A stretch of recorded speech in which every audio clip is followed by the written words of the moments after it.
Fala, varejo! Seja bem-vindo você que está aqui com a gente, seja bem-vinda você também.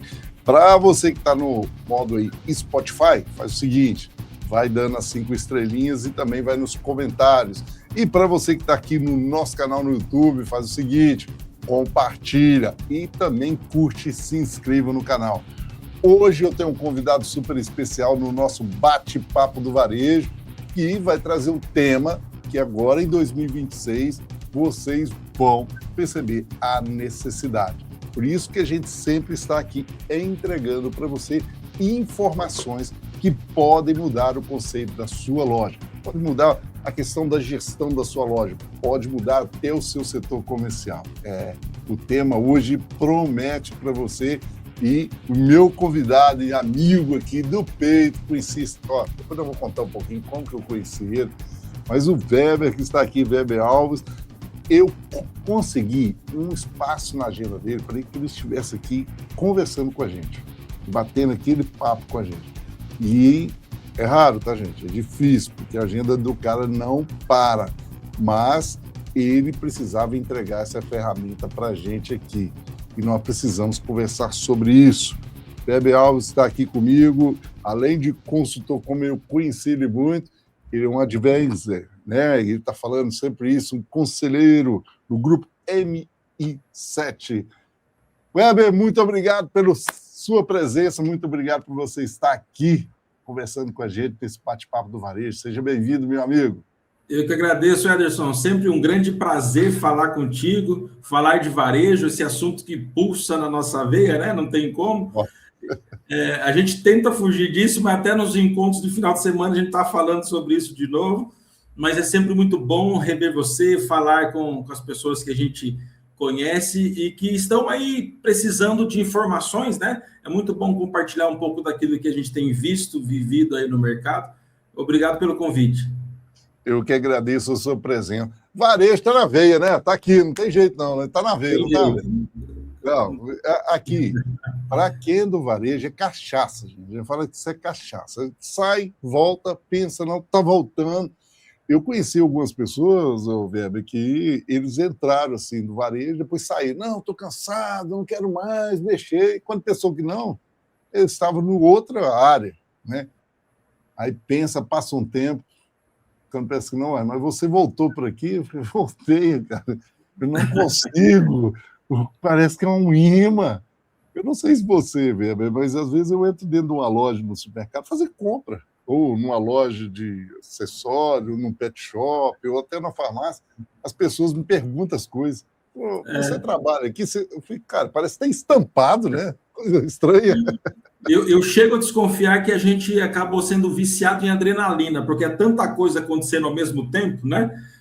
São tantas mudanças, tantas nuances, tantos setores dentro de uma loja, são várias lojas dentro de uma loja, né? Verdade. Tantos detalhes para tomar conta, para prestar atenção, e isso tudo empolga, né? Ele gera uma adrenalina e a gente acaba dependendo disso. Você falou uma coisa interessante, são tantas empresas dentro de uma empresa, eu costumo chamar o gerente de loja de um CEO de várias empresas. Ele até se sente importante, que eu falo, olha, não é fácil, é desafiante. Então, é interessante que você tenha estratégia de ter várias lideranças para te ajudar, né? Uhum. E aí eu falo, você é um CEO, que tem várias empresas que precisam ser gerenciadas, e essas empresas precisam trazer resultado. Bem nesse sentido, né, cara? Exatamente. A gente costuma analisar muito um gráfico que alguns chamam de gráfico vaca leiteira, outros de gráfico estrela, onde a gente divide em 4 quadrantes, né? A função de cada categoria, o papel de cada categoria dentro da loja, justamente para poder enxergar isso. Então, tem categoria que a função dela é gerar tráfego, é trazer pessoas. E aí eu vou questionar, ela está fazendo isso? Ela está cumprindo o papel dela, né? Muito embora a margem não é boa, não vai contribuir, mas ela tem o papel dela. Tem outras categorias que elas vão agregar margem. Outras categorias, elas são boas tanto em margem quanto em fluxo, como a padaria, por exemplo, traz a recorrência do cliente todos os dias e tem uma margem agregada legal. E tem algumas que é complemento de cesta. Então, o gerente, né, o CEO que tem essa visão, que consegue enxergar cada categoria no seu papel, ele consegue trabalhar todas elas, maximizando, e um pouquinho de melhor em cada uma, no final você tem um resultado muito melhor, né? É muito interessante isso que você trouxe aí, porque essa gestão, ela precisa de ferramentas, né? Então as pessoas precisam estar atreladas a essas ferramentas. E bem antes aí você começou até falando sobre isso, né? É tanta informação, adrenalina, e todo dia um bombardeio, e agora nós estamos começando 2026 já com outro bombardeio, né? Qual que é? É sobre a nossa reforma tributária. Isso está dando uma dor de cabeça, né, velho? Para muita gente, não está, não? Tá sim, tá tirando o sono de muita gente, porque é momento de incerteza, né, Ederson? Você pode até ter certeza do que você pretende fazer, mas você nunca vai ter certeza do que o fornecedor está pensando, do que o seu concorrente pretende fazer, e esse cenário todo gera uma expectativa, né? Gera uma tensão no ar, e aí, assim, eu sempre digo, o escuro, ele causa medo. E não é só em criança, não, né? Por quê? Porque você não sabe o que é que tem lá. Então, qual que é a melhor coisa para resolver o medo escuro? É acender a luz. Então, se você está naquela escuridão, naquela indecisão, o que está acontecendo? Ou o que vai acontecer? Vamos trazer luz para esses números, enxergar os indicadores, ter previsibilidade, que aí o medo passa, né? Dá um pouco mais de chão. Você falando isso é muito interessante, porque o que a gente está percebendo que essa transição neste ano 2026 que vai vir, né, está aí já acontecendo com a gente percebe que vai ser, apesar de ser um ano, são 365 dias, vai passar rápido demais. Eu acho que esse ano vai ser um dos anos mais acelerados. Nós temos uma reforma tributária, temos eleição, temos Copa do Mundo, uma série de coisas, muitos feriados, inclusive. Muitos feriados ali ligados. Prolongados, isso mesmo. Então, eu acho que o tema que hoje você traz para a gente bater um papo sobre isso, eu acho que é muito pertinente. Eu fico muito grato a você trazer isso, porque é a dor que nós vamos passar durante esse período, e por um período que vai ser muito curto, apesar de, né, termos uma imagem de um ano, dá tempo de fazer tudo, mas o brasileiro gosta de deixar tudo para a última hora. Nós temos um ano de passar uma fase de transição dessa reforma tributária. E você, como um especialista em price, né, sabe desenvolver a questão de números, sabe desenvolver a precificação. É muito legal você vir hoje aqui colaborar com esse varejista para que ele entenda isso. Sabe por quê que eu estou falando para você, varejista, aí? Seja você dono de farmácia, seja você dono de pet shop, seja você dono de supermercado, material de construção, os grandes players estão invadindo a sua região. E se você não estiver preparado, não tiver informação, você não vai conseguir vencer. E a gente fala disso muito claro. Então, você precisa se preparar. E nesse período, eu estou até falando que a reforma tributária está trazendo isso, um olhar para dentro, né? Um olhar interno sobre os nossos processos. E um deles é a precificação. O que você me fala quando se fala de precificação diante dessa reforma tributária, meu amigo? Vamos lá. A primeira coisa que eu estou dizendo, né, para todos os que se aproximam desse assunto, é que a gente tem que estar muito aberto para ter uma precificação dinâmica. E precificação dinâmica, ela exige que o profissional seja dinâmico, que o setor seja dinâmico, né? Por quê? Porque em muitos casos existe uma regra para precificar meio fidelizada ali, né? Então, o comercial ou a pessoa do pricing, às vezes até o dono do negócio que está acostumado a precificar, ele usa ali uma regrinha na cabeça e sempre funcionou, e tudo bem, né? Mas o que fez funcionar até agora não significa que pode funcionar daqui para frente. Então, eu vou dar um exemplo. Quando a gente está conversando com o pessoal, e aí, como é que você precifica a sua geladeira de iogurtes? Eu ponho tantos por cento aqui. Ok, sempre fez isso? aquele pau ali, né? Em todos os itens? Em todos os itens. Peraí, mas dentro daquela geladeira, você tem uma divisão de ABC, de curva ABC, você tem uma divisão de notabilidade. Existem produtos que são notáveis, existem produtos que são sensíveis, existem produtos que são regular, que podem sim receber um pouco mais de preço. Tem o papel de cada item ali, né? Então, imagina o seguinte, um produto zero lactose. Tem gente que na hora de precificar, não, isso aí está na minha curva C, eu boto tanto de margem. Está na curva C para você, para a loja, mas para a pessoa que consome, que é intolerante, ela só compra zero lactose. Então, ela sabe muito bem o preço. Então, assim, é a mesma história da fralda, né? A fralda está na curva C. Não, mas para a mãe é curva A. Então, esses detalhes fazem com que as regras de precificação passem a ser dinâmicas, né? E não mais estáticas, porque eu preciso, antes de precificar, responder algumas perguntas para mim mesmo. Qual é o impacto que eu quero causar no cliente quando ele estiver dentro da minha loja, no consumidor, ao ver aquele preço, né? Qual é a posição que eu estou assumindo enquanto varejista diante do mercado, né? Qual é o público que eu estou atingindo e o que eu quero impactar? Se eu não tiver essas respostas conceituais, que parece até uma teoria boba, mas se eu não tiver essas respostas conceituais respondidas, eu vou ter problema na execução, né? Então, o que eu falo... Isso aí é perfeito, perfeito. Eu quero pegar um gancho aqui, antes de você entrar no tema, né? Aprofundando mais um tema, mas você falou uma coisa perfeita. Muitas vezes a gente chega aí no interior, em várias cidades, né? E muita gente, e você vai falar da precificação, ele faz esse formato que você falou, ele pega ali um grupo, uma família, e sapeca ali 30% de margem, né? E depois não vamos falar isso sobre markup e markdown, acho que é interessante você explicar um pouquinho para entender disso, mas essa prática não vai dar mais para fazer. E muitas vezes, quem que coloca para precificar? Quem que está lançando nota? Aquela menina que está lançando nota, ou o próprio sistema que já está colocado lá no próprio sistema, que tem que entender, gente, que o sistema ele é uma criança de 7 anos. O que você manda ele fazer, vai fazer. Agora, você precisa ter alguém por trás para estar manobrando esses números. E aí, encontra-se ainda essa linha, né, das pessoas pegarem ali e precificar tudo de forma como eu diria, alinhada, né? Aquele preço alinhado.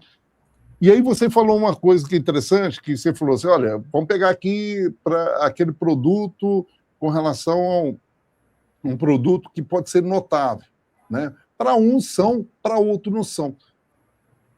Fala mais para a gente o que é esse produto notável, que você acabou mencionando aqui, o que é curva ABC, e aí você até menciona, né, com relação à preocupação que nós devíamos entender isso com relação ao cliente, não com relação a gente. Isso é fantástico, cara. Perfeito. Vamos lá. Bom, a teoria da curva ABC está numa classificação em relação à venda, né? Os mais vendidos é a curva A, os menos B e os menos ainda C. Quando a gente fala de um varejo supermercadista, por exemplo, que tem lá 5.000 itens, nós vamos ver 100, 120 itens que fazem a curva A, ou seja, metade da venda está na mão de 100, 120 itens, uns 500, 600 itens na curva B, que são os outros 25%, e a grande maioria, mais de 4.000 itens, aí na curva C, né? O que leva muita gente a pensar, peraí, eu preciso cuidar da imagem da curva A, e tudo bem, precisa mesmo, porque são os itens mais vendidos, teoricamente, os que mais chamam a atenção. Quando eu vou para notabilidade, e eu começo a classificar como notável, sensível e regular, muitas vezes eu vou encontrar produto que não está na minha curva A, porque eu nunca tratei ele como curva A, mas ele é altamente sensível.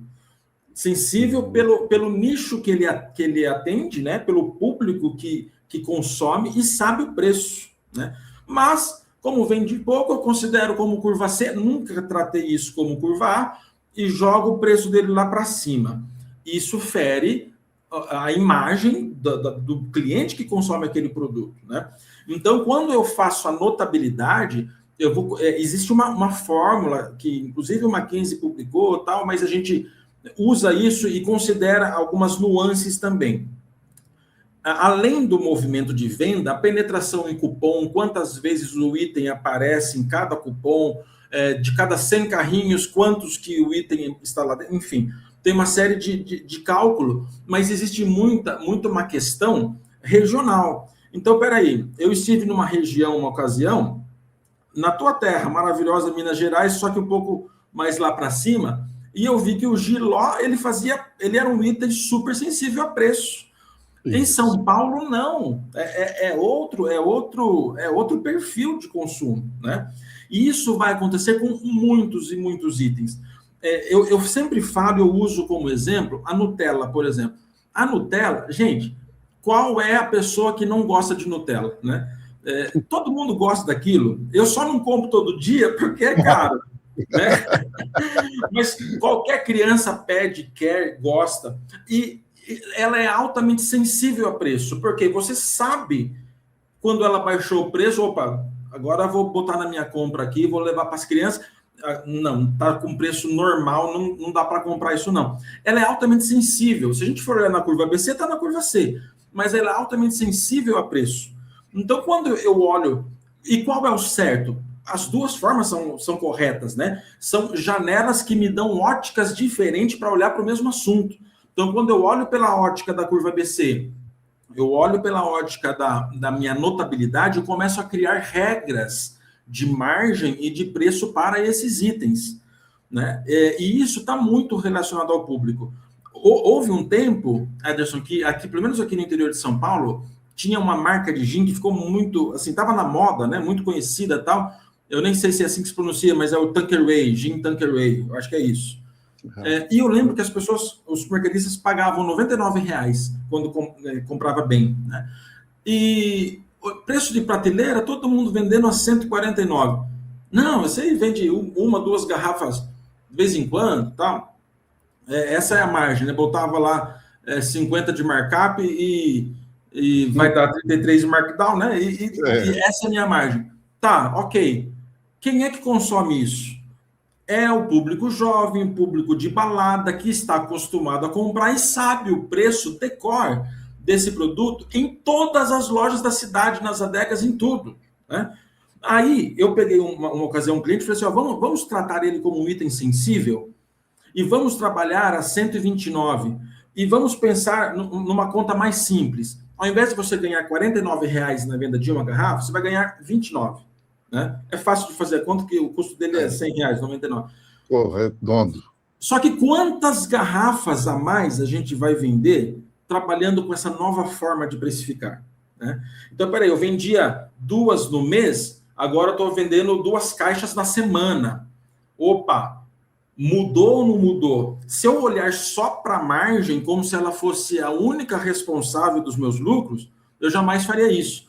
Mas quando eu entendo que agora eu atinjo um público diferente, que tem opção de compra na minha loja, além de eu ter mais arrecadação, maior lucro na venda desse produto, eu tenho a frequência desse pessoal na minha loja com mais vezes, que vão olhar para outros itens, né? Então, assim, preço, né? Pricing, a precificação é muito estratégico. É muito estratégico. Precisa ter algumas respostas antes de entrar lá e começar a precificar de fato. E é isso que eu tenho feito, né? Questionar, levantar essa bola, né? E aí, o que você quer? Né? Qual que é a imagem que você quer? Pois é, eu acho que cabe muito o propósito, né? De que essa imagem que você está querendo gerar, né? Porque quando a gente tem, e às vezes a gente vê essa confusão na formação de preço, porque às vezes ele quer ser competitivo de preço e ele quer ser prestador de serviço. Eu falo, olha, não dá para ser os dois. Você não vai conseguir fazer, porque para ser prestador de serviço você precisa de margem. Então, automaticamente, você vai ter que buscar, né, desenvolver mais sua margem, produtos mais seletos ali, e você vai ter que ser... Por quê? Com margem, você vai pagar os funcionários, vai pagar lá o embalador, você vai pagar aquele profissional que vai manobrar o carro, vai ter mais profissionais do setor, vai gerar ar-condicionado, uma série de situações, você vai brindar aquele consumidor a partir daquela margem que você oferece. Mas quando você é competitivo em preço, e aí isso acontece, esse conflito, sabe? Você tem que esmagar a sua margem, então automaticamente você é mais produtivo no sentido de entregar preço e reduz o serviço. E essa confusão acontece porque nessa formação de preço, que ele vê o conjunto lá final, né, ele fala assim, a última linha lá, e fica olhando aquilo, qual a margem que ele está dando, eu estou dando uma margem de 21, 22, 23, 27% de markdown aí, depende muito regional, tá, gente, que você possa, né, fazer a tua margem, isso não dá para a gente nem debater muito aqui, mas eu fico pensando os critérios que ele leva ali que não estão ligados ao feeling dele, né? Ao faro dele de entender aquela demanda de mercado ali. E você falando sobre a Nutella, nós fizemos um trabalho desse numa casa de festas, né? Que vendia embalagem, vendia chocolates, e nós trabalhamos o Nutella. O Nutella era uma referência enorme, super sensível para aquelas doceiras que iam ali que precisavam comprar aquilo. Então, automaticamente, nós conseguimos compor isso em outros itens que não eram tão sensíveis. E aí que pega o gancho, né? Você pega aquilo, igual você pegou, né, dessa bebida, mas você pega uma série de itens para compor aquilo, né? É bem nesse sentido, né? Com certeza. E sabe um problema, Ederson? Nós falamos no início sobre identificar os papéis de cada categoria, né? E quando você define isso, você entende que, opa, peraí, essa categoria ou esse grupo de produtos, ele tem um papel dele que é trazer pessoas para dentro da loja. E essas pessoas vão comprar outros itens e esses sim vão me trazer lucro, né? Quando a gente começa a analisar um item a item e querer que todos eles tragam contribuição para lucro, a gente acaba ficando caro em alguma coisa. Então, eu falo isso. Eu falo isso para o supermercadista. Viu, você, por acaso, tem lá no seu financeiro um cofre, ou uma gaveta, ou uma conta corrente só para o dinheiro do leite? Só para o dinheiro da cerveja? Não, cai tudo num lugar só. Então, tem hora que esquece o lucro deste item. Ah, mas eu não me conformo a pagar tanto, vender por tanto. Mas qual é o impacto que ele vai trazer no montante do negócio? Então, assim, se você não tiver pessoas, clientes dentro da loja, não vai adiantar ele ter um lucro teórico. Se não passar no caixa, não teve lucro nenhum, né? Então, quando a gente analisa isso, entendendo que cada um tem o seu papel, e no final é o que vai valer a pena, as pessoas perdem um pouco aquela estagnação, né, aquele pensamento mais rígido e começa a ser um pouco mais flexível. Não, vamos fazer um teste com isso daqui, mas eu acho que a gente consegue repor aqui, né? E aí, esse dinamismo que o varejo permite, que você perca num item, ganhe em outro, e no final das contas o seu lucro cresça. Agora, como saber o preço que estão praticando, a margem que eu poderia praticar se eu não tiver uma visão sistêmica disso? É aí que a coisa está, né? Porque assim, quando as pessoas fazem pesquisa de preço, a moda antiga, manual, com a prancheta na mão, ou com coletor de dados, mas manda alguém lá, normalmente para ver os itens mais vendidos para poder baixar preço, né? E a pessoa vem com uma lista de, no máximo, 100 itens, na intenção de baixar. Fulano lá está mais caro que a gente, vamos baixar. E os outros 3.000 itens que nós poderíamos subir? E os outros 4.000 itens que nós poderíamos subir de preço? Detalhe, subir ainda ficando mais barato. Existe muito, eu vejo isso todos os dias. Eu pego um produto da minha loja, do meu sortimento, que eu estou vendendo a R$19,99. E aí um concorrente é R$22,99, o outro R$23,99, o outro R$24,99. Espera aí, se eu vender a R$21,99, eu continuo sendo mais barato, ganhando R$2 a mais, e ainda sou mais barato que meus concorrentes. Quem é que tem essa visão? Quem é que consegue enxergar isso sem ferramenta, sem mecanismo sistêmico, né? Então, assim, o pricing alimentado de informação, ele permite decisões como essa, né? Para você compor uma margem que você está fazendo uma ação um pouco mais agressiva, chamando um pouco mais atenção para aquele grupo, né? Agora vou comunicar mais o pessoal aqui dos naturais, do zero glúten, eu vou falar um pouco mais desses itens aqui e tal, mas eu quero compor em outra área. Compor onde, se eu não sei o preço do concorrente, né? Pois é, e aí? Porque você está falando uma coisa, você está colocando desafio, né? E lembre, tá, gente? Vocês estão gostando aqui do nosso bate-papo? Primeira coisa que eu vou pedir para você para curtir e compartilhar aqui. Não esqueça de compartilhar, manda aí para sua equipe. E você pode, nos comentários aqui, também fazer pergunta para o Weber, com certeza eu vou encaminhar para ele responder para você aqui também. Mas vai aqui a primeira pergunta que eu vou te fazer aqui, Weber, que você fala, não, beleza, não vai dar mais para fazer no prancheta, não é no coletor, que está moda antiga e tal. Mas como é que eu vou fazer pesquisa de preço hoje? Porque a gente mentora muitos compradores.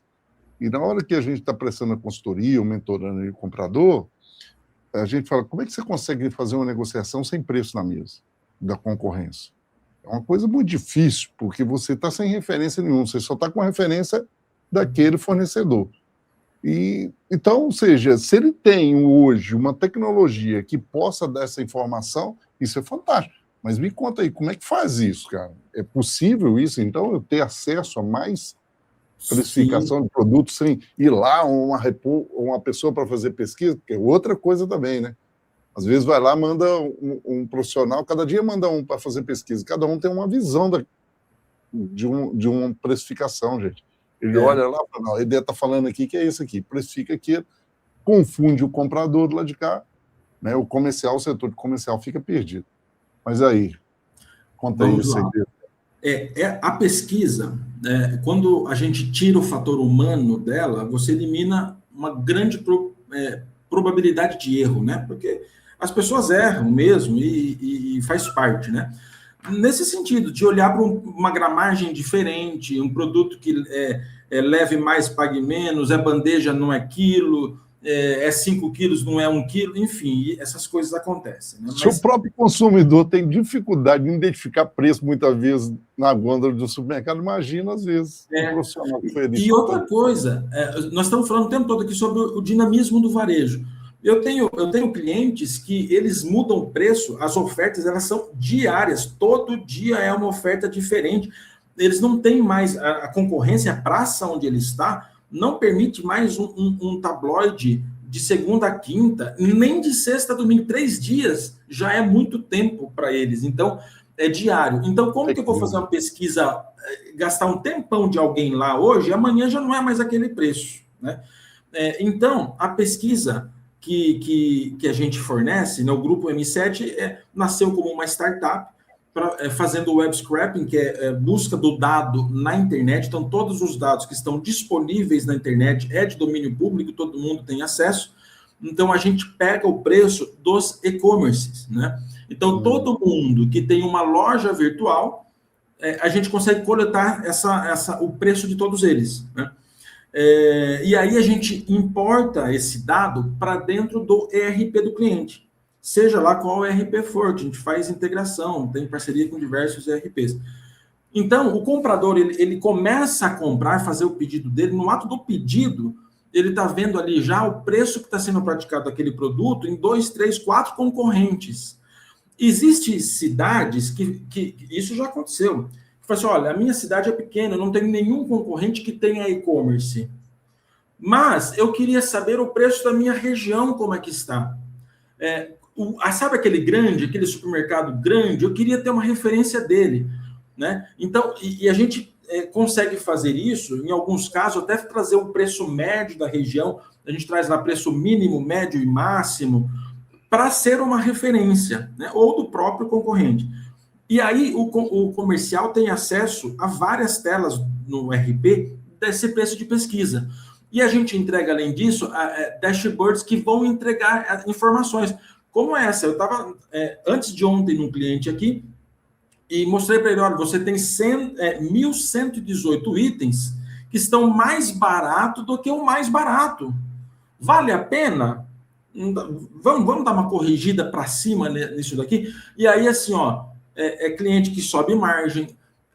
Com essa margem eu posso me contentar em deixar ela no caixa ou direcionar para ser mais agressivo em outra área, em outra categoria. e aí eu começo a ter recurso para fazer as minhas ações, né? Mas através desse tipo de pesquisa. Uma pergunta que sempre fazem, mas o preço do e-commerce bate com o preço da área de venda da loja? Ederson, 99,9% bate. E a gente tem um período de teste que é justamente para fazer isso, para analisar lá fisicamente, confrontar com o que está no site, né?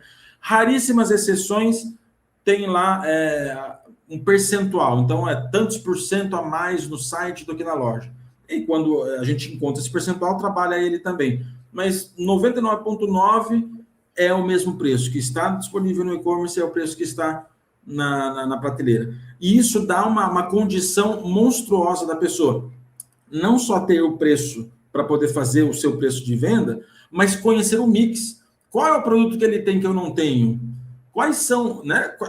Dentro dessa minha categoria, quais são os produtos que eu estou deixando de vender? É uma ferramenta fantástica, hein, velho? Fantástica. Opa! Olha, velho, depois que a pessoa teve acesso a isso, aí parte do princípio de eu fazer essa precificação, né? Que você até já posicionou. Mas, ou seja, como que eu faço? Beleza, eu já estou ali, peguei, já tenho essa ferramenta, já fiz uma análise disso, mas como que hoje eu tenho que pensar nessa precificação diante de toda essa situação que a gente vem passando pela transição, né? A gente costuma dizer que a reforma tributária ela está representando uma ruptura aí, conceitual quando se fala nessa lógica nossa da precificação dentro das lojas. Mas, contudo, tendo essa informação, legal, eu tenho informação, mas eu preciso, em contraponto, estar aqui me defendendo também. Quando eu falo isso, gente, é defendendo o quê? A tua margem, defendendo, porque não adianta você acompanhar coisas também que você fala, esse cara está suicidando, você vai suicidar com ele? Não, você precisa sentar. E aí, como que se faz esse modelo hoje de avaliarmos e precificarmos melhor os produtos em vista dessa própria reforma tributária que vem aí também, né? Há alguma mudança nesse contexto, você percebe? O que a gente está percebendo é o seguinte, esse ano, né, de 2026, é um ano de transição. Então, não vai haver grandes mudanças nas alíquotas e tal, de uma vez só. Essas mudanças vão acontecer gradativamente. Porém, o fornecedor, a indústria, a gente já está percebendo isso em algumas situações, em algumas regiões, o fornecedor está se precavendo e já está majorando o preço dele. E aí é o seguinte, em face a essa informação, o que eu vou fazer? Eu já posso repassar o preço que está chegando maior para mim ou ainda não? Né? Como que o meu concorrente está tratando isso?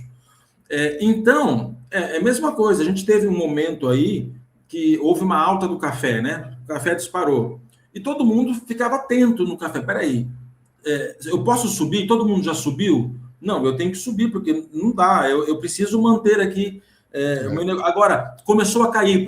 Todo mundo já começou a baixar o preço. Então, ter essa visão do que está acontecendo no mercado é essencial.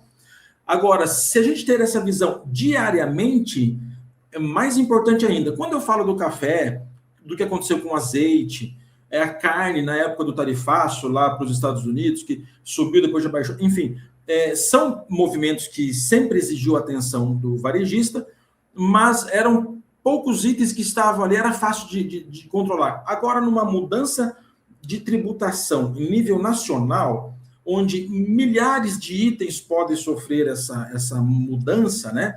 É mais importante ainda a gente ter essa visão. Pode ser que alguma categoria eu deixe de trabalhar com a margem que eu sempre estive acostumado, porque o mercado está dizendo que ele absorveu esse custo. E para eu ficar competitivo, eu vou precisar absorver também. Minha margem vai reduzir nessa categoria. E aí, como é que eu pago as contas? Eu vou ter que melhorar minha margem numa outra categoria. Aí a pergunta é, qual é a outra categoria que o mercado aqui está subindo também? Então, essa visão do todo, ela permite você mudar isso, né? Então, agora não é mais essa categoria aqui que vai me dar dinheiro. Eu vou ter que abrir mão da margem aqui para eu me equilibrar. Mas aqui, ó, não tem ninguém olhando para cá. Então, aqui eu vou aproveitar, subir um pouquinho mais. tem que ter essa visão, né? O mix também, porque, veja bem, o consumidor, ele começa a ficar mais apreensivo. Então, a atenção que nós falávamos não é só do lado do empresário, do lado do consumidor. O consumidor entra com lupa dentro do varejo para saber se vale a pena ele comprar ou não. Porque é tudo muito incerto, né? Então, ele começa a migrar de marcas, inclusive. Ele começa a migrar de categorias, ele começa a ir para produtos institucionais, embalagens maiores. O shampoo de 200 ml começa a ser substituído pelo de 500 ml, que agora a família toda vai usar e ele vai ter uma economia. Então, mudança no perfil de consumo também vai fazer com que a gente precisa ficar de olho no mix, né? Então, eu estou atendendo aquele cliente que está migrando, porque uma das propostas da reforma tributária é privilegiar os produtos de cesta básica, né? Os produtos de alto giro. Mas, Ederson, a gente sabe que do couro sai correia. Se o Estado recolher menos com esses itens, a alíquota vai ser maior em outras categorias, não tenha dúvida disso, né? Nós estamos aí nesse embate até de definir, né, aqueles produtos que eles estão até apelidando eles, né, são produtos que fazem mal para a saúde, faz mal para a ecologia, faz mal para o meio ambiente, né, faz mal, então, ou seja, que vão entrar os cigarros, bebidas alcoólicas e refrigerantes, ou seja, ainda vai ter, com certeza, contrapartida vai ter. O governo vai ficar sem isso. E nessa formação de preço que você está colocando para a gente aqui, é interessante o varejista começar a assistir e acompanhar isso, porque, igual você falou, o próprio consumidor está entrando com uma lupa. E aí, vamos lá, né? Nessa formação de preço, o consumidor entrando como uma lupa, pergunta minha, né? Que eu tenho feito muito, o consumidor também, a gente percebe que o poder aquisitivo dele não é o mesmo. Ele não tem mais a condição do que nós vimos no Brasil anteriormente, que estava, né, em alta, um consumo alto. A gente não vê, a gente vê um consumo retraído, até em pesquisas apresentadas recentemente pela Scantec, né, mostra o número, um faturamento do supermercado crescendo 7%, mas uma queda de 9% a 10% dos itens que estão girando. Isso quer dizer que os produtos subiram o preço, está aí, a inflação está aí, não adianta, e as pessoas reduziram o que ia consumir, o número de itens que ele botava na cesta. E aí, de fato, vem a pergunta, né, como que a gente lidar nessa formação de preço, sendo que essa lupa está acontecendo? Por quê? Você, varejista, precisa entender uma coisa. Ele não vai trocar aquele iogurte ou ele vai trocar aquele biscoito porque ele vai trocar. Ele sabe que isso aqui funciona e já atende aos desejos dele. Então, ele não pode experimentar, ele não se dá o direito, errei. Agora, porque não tem grana para isso. Ele não pode errar. Ele precisa buscar aquele produto que realmente ele confia. Então, está um lado do fornecedor, que está fazendo esse trabalho de linha direta, e está um outro lado, nós, que, como varejistas, que queremos, às vezes, dar força para alguns tipos de produto para ser mais competitivo. Porque você precisa fazer isso, né, Overo? Você precisa botar mix dentro da sua loja para que você crie a cauda longa e automaticamente gere mais resultados dentro da sua loja para dar opção para o consumidor, porque hoje milhares de itens surgem o dia a dia. E nessa formação de preço? Coloca o preço final lá 9 meses, 7, 8, ou isso é tudo coisas aí que roda aí na internet que não funciona? Ou, não, eu atrelo ali mesmo aquela sensibilidade minha de mercado, olhando a pesquisa e falo, eu boto 1 centavo abaixo e eu estou dentro do mercado. Ou acima, né, ajusto com o do meu concorrente. Olha, eu vou falar algumas experiências, né? Recentemente a gente fez uma análise de um cliente na intenção de subir a margem, e a gente começou a observar que produtos que terminavam com 29 centavos, 39 centavos, nós poderíamos subir para 49 centavos, no final 49 centavos, que não tinha impacto. Fizemos não tinha percepção, né? De 29 centavos para 49 centavos, sendo que era, tipo assim, 3,29, foi para 3,49, não teve percepção. Exatamente. E a gente definiu uma regra, porque, por experiência, vamos lá, a gente tirou alguns itens fora, tá? Então, o detergente, por exemplo, 10 centavos ele faz diferença, né? Então, ele é um e pouco, né? Então, a diferença ali pesa. Então eu vou tirar o detergente fora. Mas, então a gente definiu regras, né? Eu quero saber todos os itens que terminam com 29 centavos, o que outro termina com 39, tirando essas exceções aqui, e fizemos uma simulação. Opa, a margem iria para tanto. Vamos ver se vai ter impacto na venda? Fizemos e não teve impacto. Ou seja, vendeu a mesma coisa, arrecadando mais. Aí a gente evoluiu. Vamos pegar agora todos que terminam com 79 centavos, 89 centavos, e vamos migrar para 99 centavos. Então, basicamente, a loja ficou com final 49 e final 99, né? A gente subiu todos esses preços intermediários. Só que nós fazíamos e testávamos, né? Para ver se teria impacto. Isso é legal. Tem que testar, né, velho? Porque às vezes a pessoa faz aquilo ali, vira as costas, e você precisa experimentar, ver se houve impacto no giro, como a sua concorrência está fazendo aqui. Isso é legal. Exatamente. E se errar rápido, porque tem muita coisa que a gente imagina que vai acontecer e não acontece, e tudo bem. Mas assim, faz um teste na sexta-feira e na segunda já meça para saber se o resultado do final de semana foi aquilo que você esperava ou não. Porque se não foi, você errou 2 dias, para ali e muda tudo, né? O que não dá para eu fazer, esquecer e achar que está dando tudo certo, né? Então, é fazer e medir. Ou reclamar, né? Pô, lá, fizeram aquela ideia, mas não funcionou. Óbvio, você tem que testar. Tem direito de errar, não tem não? Exatamente. E aí, assim, um dado que é fato, né? Tem muitos itens que quando ele muda a casa, né? Então, assim, é R$29,99. Eu vou por 30, muda, impacta na cabeça do cliente.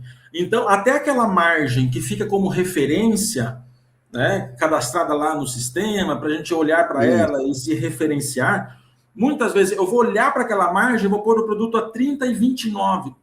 Espera aí, R$29,99 não vai fazer muito mais efeito, né? Por 20 centavos, você vai ter cliente desistindo da compra porque ele acha que é caro, e isso é estudo, é dado, e realmente a gente vê na prática que isso acontece. Então, só que assim, é uma engenharia, Ederson, são tantas variáveis para colocar na mesa que não dá para a gente cobrar de alguém que faça isso mecanicamente. É claro que nós temos pessoas no varejo aí que são célebres do varejo, que estão há anos fazendo, e tem isso na mente, e eu acho fantástico. Eu tenho um cliente que eu atendo, tem lá uma compradora, ela fez 50 anos de varejo. É caneta na mão e faz e bate certinho. Eu admiro essa capacidade. Mas e aí? E as pessoas que estão vindo, que estão entrando agora, como colocar todas essas regras para funcionar? Aí tem que sistematizar, não tem como, né? Então, imagina você ter um sistema que você tenha o preço do teu concorrente, tem o volume de venda, tem essas regras embutidas, e ele fala assim, ponha esse preço aqui, né? E você possa fazer, inclusive, simulações. Se eu não ganhar nada a partir de agora na categoria tal, trabalhar com margem zero, o que vai acontecer? Qual é o impacto que vai dar na minha margem, né?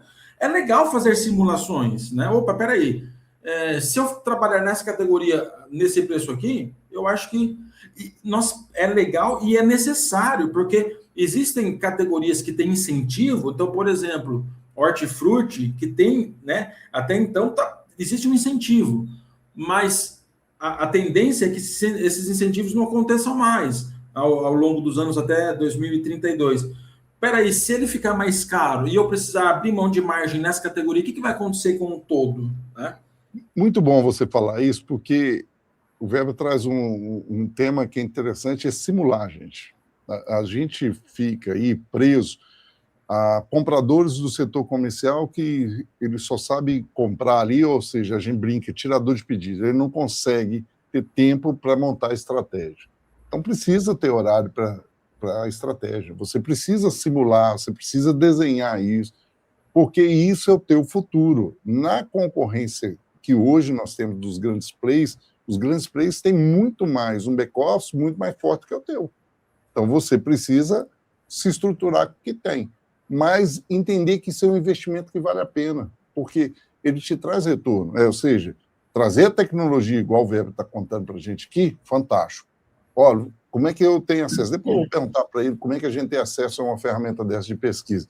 Mas como que eu tenho acesso? Traga a tecnologia. Outro, que até parceiro aqui do bate-papo do varejo, que é a questão da emenda. Eu preciso acertar as tributações, ótimo. Você tem tecnologia, você não precisa ficar lá em cima do seu contador igual um louco, pegando 5.000 itens lá, querendo tributar tudo. Ou seja, você precisa fazer processos atrelados à tecnologia. Hoje, se tem tecnologia, vão utilizar.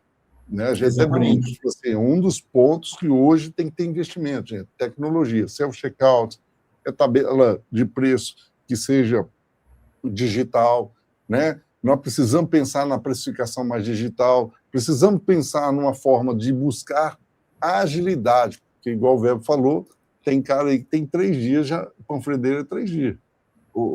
Na minha época, gente, era 30 dias, depois virou 15 dias, virou 7 dias. Hoje é 3. Tem gente que faz ação, todo dia tem uma ação. Isso aí é uma dinâmica enorme diante do varejo. E isso se gera esforço, né?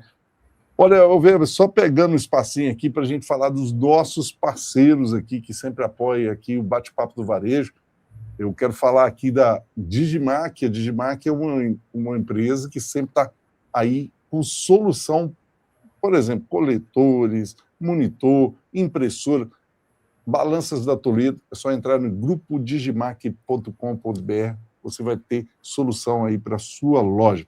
E o Ruby Fiscal, que é imenso, que eu acabei falando ela aqui antes, que trabalha sobre o saneamento dos produtos. Você tem os produtos dentro da sua loja e precisa sanear lá a base, diante dessa reforma tributária que você vai vivenciar durante esse ano 2026 até 2033, você vai estar passando por essa transição e você vai precisar de ajuda. Não dá para fazer isso no dedo, na mão, tá, gente? Impossível. Então, aí você entra lá em mendes.com.br. Qualquer coisa, é só falar que viu no Bate-Papo do Varejo, eles têm preços especiais para você lá, tá bom? Ô, Weber, pensando nisso, quando a gente fala dessa transição, dessa dinâmica dentro do varejo, tem uma coisa que sempre me pega com essa precificação, é como que ele pode fazer sobre entender sobre margem, sobre markup e markdown, que são visões diferentes. E aí eu vejo confusão em cima disso, porque os sistemas ERPs que estão aí, eles deixam liberado para você, né, fazer a sua programação do jeito que você gosta de fazer. Mas qual que faz mais sentido hoje a gente debater aí dentro do varejo? Legal. Existem sistemas que permitem, Anderson, a gente olhar até 7 margens, até 7 composições de margens diferentes, né? Conta mais sobre isso aí, conta mais sobre isso é legal. É porque assim, ó, vamos lá. Eu posso considerar minha margem com imposto ou sem imposto, com despesa operacional, sem despesa operacional, e tudo isso vai dando uma visão diferente do mesmo resultado. É aquilo que eu digo. Qual é a melhor maneira de trabalhar? Não existe um caminho único, existem várias maneiras de olhar para o mesmo caminho. Eu costumo falar que a margem, imagina ter um objeto dentro de uma sala e janelas em todas as paredes. Qual janela é a certa? Todas vão mostrar o mesmo objeto, se você olhar por elas. Mas você precisa entender que você está vendo por um lado diferente do mesmo objeto, né? Então, o markup é a margem de baixo para cima, né? Markup é a margem de baixo para cima, a margem sobre o custo. Então, se eu por exemplo, 100% de markup, né? Comprei por 10, vendi por 20. Isso é markup, é 100% de markup. Então, 10, eu vou na calculadora, eu ponho mais 100%, chego em R$20. Ok. Eu tive quanto de markup? 100%. Ok, é o preço que eu coloco. Se eu mudar a pergunta e disser quanto que eu tive de margem nesta venda, quanto que eu tive de lucro, qual foi a minha margem de lucro desta venda? Eu não posso dizer que é 100%, porque ele custou 10. Para eu ganhar 100%, eu teria que ter um custo zero. Aí eu ganhei 100%. Eu costumo dizer, falar assim, aí o cara fala 100% de margem. Eu falo, ótimo, então tá bom. Agora você tem os 20, tira os 100%, por favor, quanto que deu? É zero. Então não tem 100%. Exatamente. Então, quando eu pergunto assim, peraí, desta venda de 20, quanto que foi o meu lucro? Opa, se 10 era o custo do produto, e eu não estou considerando impostos aqui, tá? Se 10 era o custo do produto, então o meu lucro foi de R$ 10. R$ 10 é quanto do total dos meus 20, que é o preço de venda? É 50%. Então, logo, 100% de markup é igual a 50% de margem de markdown, porque é a margem de cima para baixo, a margem sobre a venda, né? Então, esse é o conceito. E aí você tem margem bruta, margem líquida, tá? Por quê? Porque eu vou acrescentando elementos, né, nessas margens. Então, peraí, considerando o crédito que eu tenho de ICMS e o débito, qual que vai ser, considerando que eu teria tantos por cento de despesa operacional, qual que vai ser minha margem líquida? E aí tem, mas se a pessoa dominar markup e markdown, já é mais do que suficiente para ela poder entender, né? Principalmente o markdown. O markup é muito utilizado na hora de compor preço.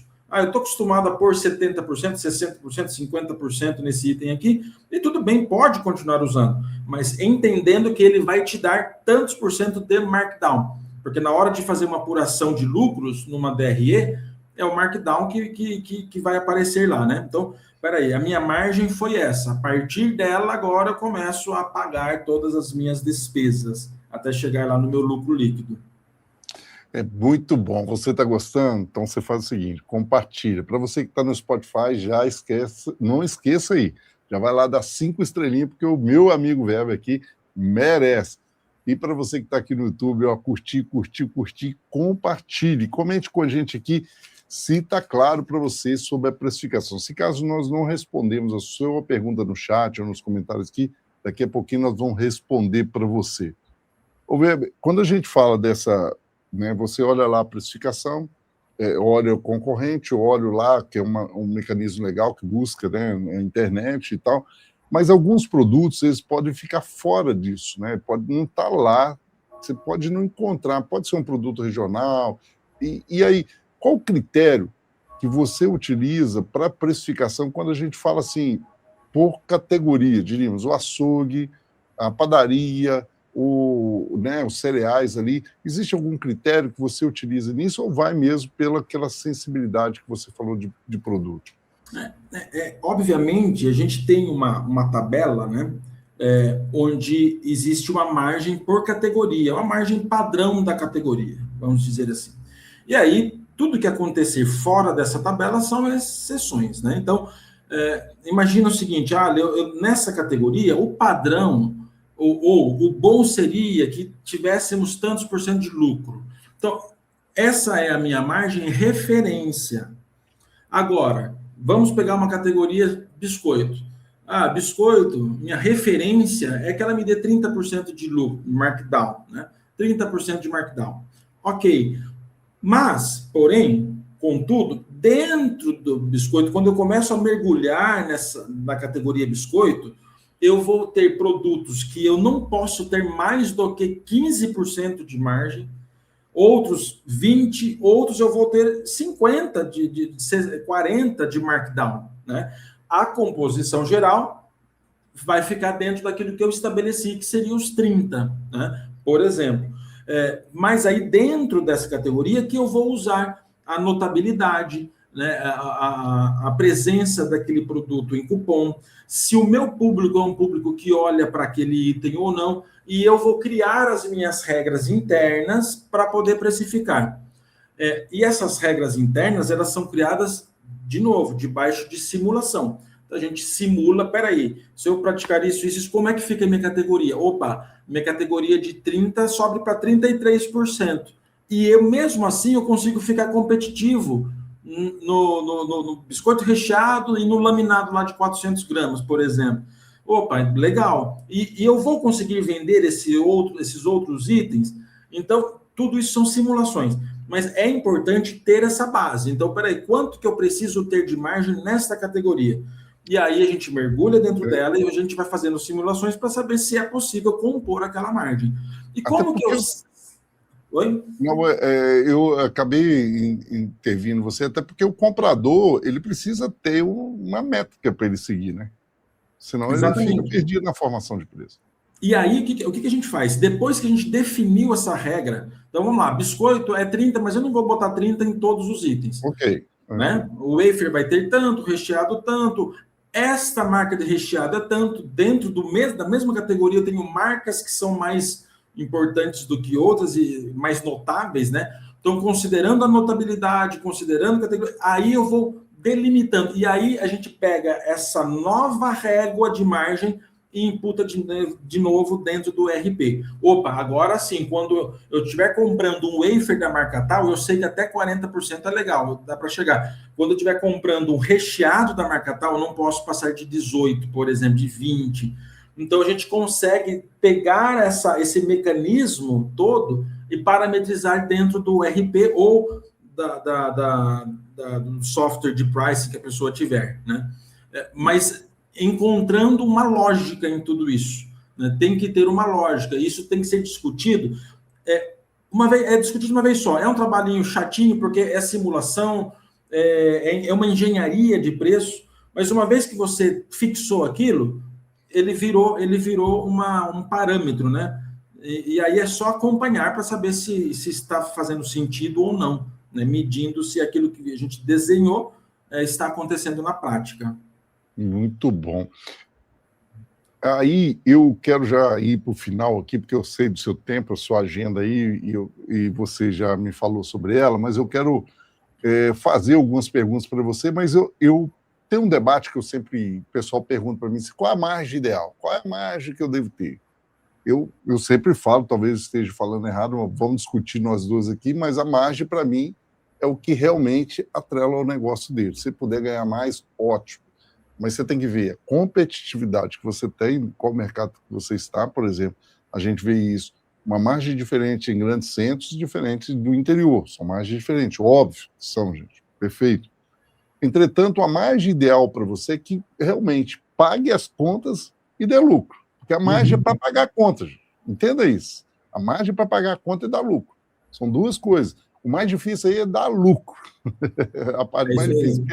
Porque, gente, vender é fácil. É só botar óleo lá baratinho, ração barata, ou seja, é só você colocar bem barato os produtos e isso vai vender para caramba. Agora, mas dar margem já é um grande desafio e dar lucro é muito mais desafiante dentro desse mercado que a gente tem aí. E, então, por isso que você precisa implementar processo. Faz sentido isso que eu respondi para o pessoal? Eu falo assim, olha, a margem é de acordo para pagar suas contas aqui e sobrar para dar lucro. Faz Exatamente. Sentido? Total. E a gente vê, né? Eu já atendi clientes que tinham uma margem baixíssima e ele poderia se dar ao luxo de ter, porque o custo era baixo, né? Então a operação era enxuta e com aquela margem ele pagava todas as contas tal, e tinha lucro final do mês. Já outras operações que entregam mais serviços, então tem mais pessoas envolvidas, então tem uma margem maior, o custo também é maior, mas paga e sobra, tudo certo. O que eu costumo dizer é que a margem, ela faz uma curva, né? Então a gente vai subindo. Qual que é a melhor margem? É o topo dela, é o máximo que eu consigo sem perder venda. Porque a partir de algum momento, se eu começar a subir demais, a minha venda começa a cair, né? Opa, Isso. Então eu cheguei no meu limite aqui. Mais do que isso, começa a afetar a minha venda e aí pode não ser interessante no final, né? Então, diante do mercado, diante da praça, né, dos concorrentes, diante do público-alvo, a gente consegue entender qual é esse limite, né? Mas margem boa é aquela que te faz fazer com que o teu cliente fique satisfeito. Então, eu acho que eu acrescentaria isso. É boa, muito boa. Que faz o seu cliente ficar satisfeito. Fez ele ficar satisfeito, está vendendo, só cabota. É isso aí. Olha, cara, você tem que voltar aqui para a gente conversar mais, tá? Eu quero encontrar. Mas vai ser um prazer. Antes, eu quero fazer umas perguntas para você, mas antes de eu fazer essas perguntas, eu quero que você se apresente, porque eu tenho certeza no comentário aqui tem gente que vai querer te acompanhar, querer saber mais, como que fala mais com você, essa ferramenta aí do grupo NI7, o que é essa ferramenta, como é que tem acesso a isso. Fala uma explanada aí da sua pessoa, do profissional que você é, como que te acha, e sobre essa ferramenta aí para o pessoal. E depois, gente, vocês aguentam a ponta aqui, porque eu quero fazer algumas perguntas para ele aqui, para a gente encerrar com chave de ouro aqui. Claro, legal. Bom, eu estou no varejo há mais de 20 anos, eu fui gerente administrativo de uma rede de supermercados no interior de São Paulo, quando eu saí para prestar consultoria, e desde então eu estou no mercado, viajando o Brasil todo, atendendo clientes com consultoria, e nos últimos anos, mais especificamente em consultoria de pricing, justamente porque eu faço parte do time de conselheiros do Grupo M7, que nasceu como uma startup, né? Era uma startup tecnológica, deu muito certo, virou uma empresa. Hoje a gente tem grandes players na carteira, né? Supermercados, redes muito importantes que usam a nossa solução, e eu estou atuando nessa linha, né? Então, eu falo de pricing, falo do comercial como um todo, falo de marketing, né? Fiz especialização em marketing na Universidade Complutense de Madrid, e estamos aí atendendo todo mundo que precisar do nosso apoio. Vocês me encontram no weber.varejo, no meu arroba no Instagram, @weber.varejo, no meu e-mail, weber.alves@grupomi7.io, ou IO, né? E no LinkedIn também, como Weber Alves, eu estou à disposição naquilo que eu puder contribuir.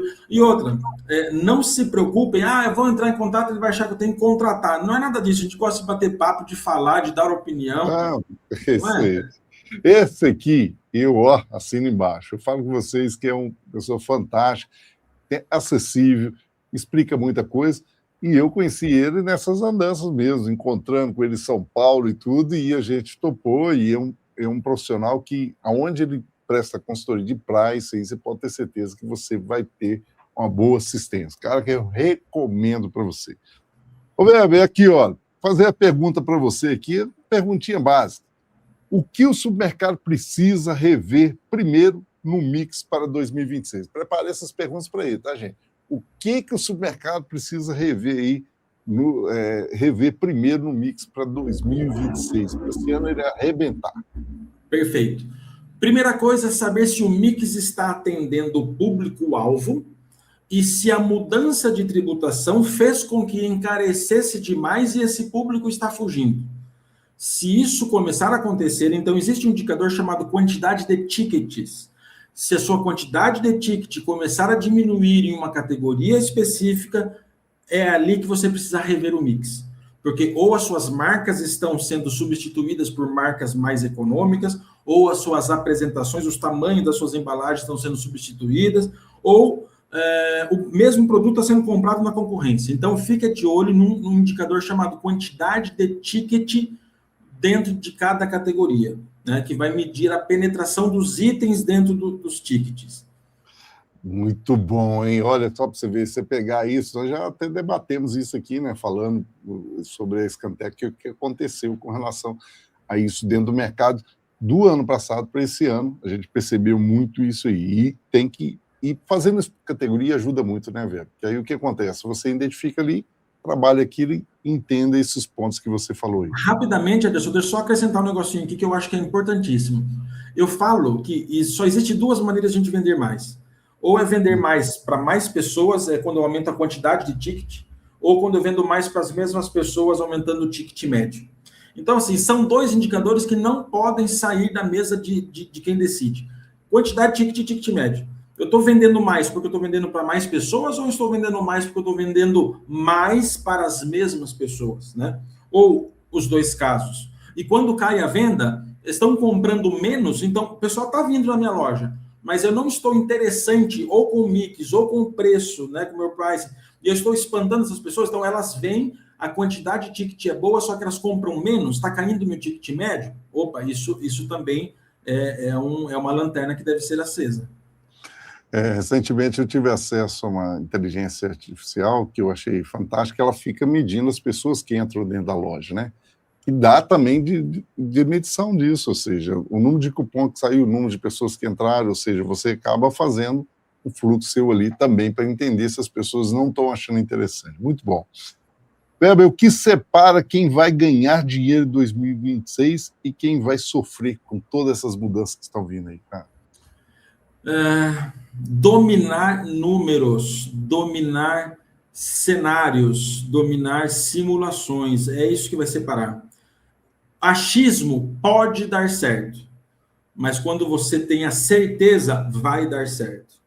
Eu não vou dizer que quem não tem número, quem está no achismo, ele pode ter uma grande sorte, pode acontecer, mas é um risco muito alto. Quer ter a certeza que vai dar certo? Domine os indicadores, domine os números, domine as simulações de cenário. Eu diria deixar de ser amador e ser profissional, né? Exatamente. Porque a gente está encontrando muitos amadores aí dentro do mercado. Agora vamos lá para uma última pergunta, não, a penúltima pergunta que eu quero fazer para você. Qual a pergunta financeira que todo dono de supermercado, de loja, deve fazer antes de ajustar os preços? Qual a pergunta que ele deve fazer antes de eu ir lá corrigir meus preços? O que ele deve fazer? Que pergunta que ele deve fazer? Perfeito. A pergunta é, qual é o meu EBITDA? Ou, se a gente for traduzir isso, né? Qual é o lucro bruto que eu tenho antes do pagamento dos meus impostos, do meu imposto de renda, antes da minha retirada de sócio, antes do meu investimento particular? Qual é o lucro que o negócio deixa? Né? Essa é uma pergunta. E a outra pergunta é, qual é o tamanho da minha despesa operacional? Então, peraí. Eu tenho uma despesa de 280 mil, meu lucro é 320. Peraí, então eu tenho um fôlego de 40 mil no mês. Né? Vou alterar meus preços, vou alterar... ok, meu lucro vai para quanto? Minha despesa cresceu para quanto? Então, assim, são dois dados básicos que é muito importante ter. Preciso saber qual que é a minha despesa total. Né? E aí depois eu posso dividir ela em despesa operacional, despesa administrativa, para poder entender e botar meta para cada isso, até eu pôr meta linha a linha. Quanto que eu posso gastar de energia elétrica, quanto eu posso gastar de funcionário, quanto eu posso gastar de hora extra, quanto eu posso gastar de embalagem e manutenção, etc, etc. Para cada linha, para cada indicador, existe um percentual ideal. E se a gente praticar todos, no final tem a despesa. E aí você automaticamente consegue perceber se você pode fazer os ajustes de preços correto ali, né? Exatamente. Agora vamos lá, a última pergunta, Weber, aqui. Qual é o maior pulo do gato para proteger o lucro em 2026? Essa é pesada, hein? Qual o pulo do gato que você vai dar agora para esse varejista que está aqui nos vendo aqui, seja ele pet shop, seja material de construção, dono de farmácia, supermercado, que é a grande maioria que está aqui dentro do nosso público-alvo aqui, que ele precisa fazer para proteger o lucro dele? Legal, vamos lá. Eu acho que o pulo do gato é use a informação.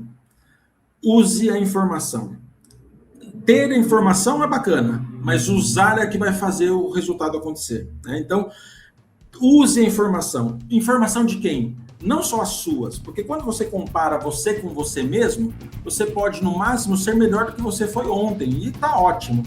Mas quando você compara você com a concorrência, com o mercado e tal, e tem essa informação e usa ela ao seu favor, esse é o pulo do gato. Você vai enxergar macro, é você sair de cima da sua loja e olhar como se você estivesse num drone ali, olhando todo o bairro, olhando toda a cidade e tomando decisão com os números.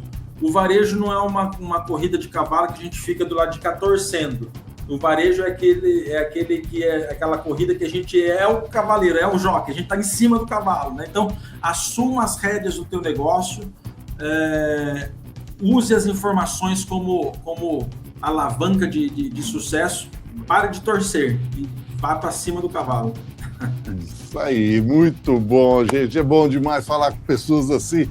Weber, gratidão demais por você estar aqui com a gente. Eu que agradeço. E espero que você aí, varejista, aprendeu demais. E eu já disse para você, os contatos do Weber vai estar todo aqui embaixo na descrição desse vídeo aqui, então você pode ter acesso tanto ao e-mail como à rede social dele, e você pode também ter acesso a essa ferramenta fantástica, pesquisa de preço aí do grupo MI7. Bom, não deixe de aproveitar, e eu estou aqui, assinando embaixo, pela consultoria e pelo esse trabalho que ele faz. Weber, muito obrigado pela sua presença. Obrigado, Ederson. Meu amigo. Grande abraço. Valeu, gente! Forte abraço a todos vocês. Curte aqui, compartilha, que o varejo precisa de pessoas igual a você.